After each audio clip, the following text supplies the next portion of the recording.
مفتی صاحب، جیسے ڈاکٹر صاحب نے فرمایا کہ وہ اپنے مرشد کی جو پالکی لے کے جا رہے تھے، اور مرشد تو سبھی جانتے ہیں جناب نصیر الدین چراغ دہلوی رحمۃ اللہ تعالی علیہ، تو آپ ان کے حضور پہنچے کیسے؟ وہاں تک پہنچے کیسے؟ آپ کا تعلق کیسے رہا وہاں تک پہنچنے کا؟ دیکھیں، میں نے ابھی عرض کیا تھا کہ آپ کے والد ماجد حضرت نظام الدین اولیاء کے مرید تھے.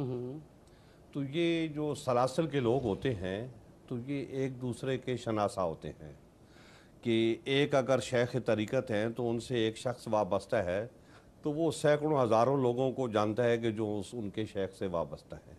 پھر کچھ لوگ عام ہوتے ہیں اور کچھ خاص ہوتے ہیں. تو حضرت نصیر الدین چراغ دہلوی رحمۃ اللہ تعالی علیہ خواص میں شمار تھے.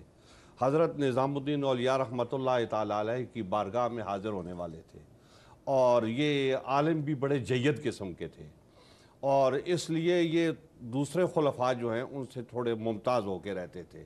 دوسرے خلفاء بھی عالم تھے لیکن یہ بہت زیادہ جید عالم تھے.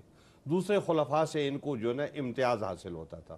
تو حضرت چراغ دہلوی اور ان کے والد ماجد جو تھے حضرت گیسو دراز کے، تو یہ دونوں پیر بھائی تھے.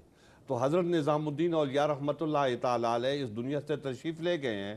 تو اب پیچھے جو ان کے جانشین کے طور پہ بڑی شخصیت ہے تو وہ حضرت چراغ دہلوی ہیں.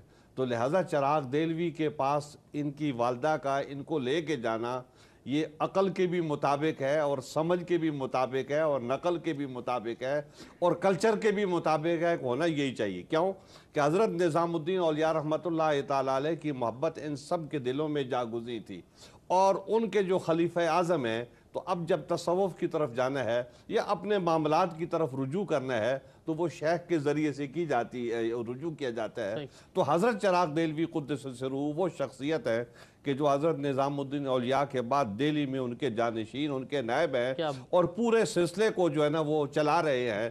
تو ان کی طرف یہ جانا جو ہے یہ قرین بہت ہی خوبصورت بات ہے.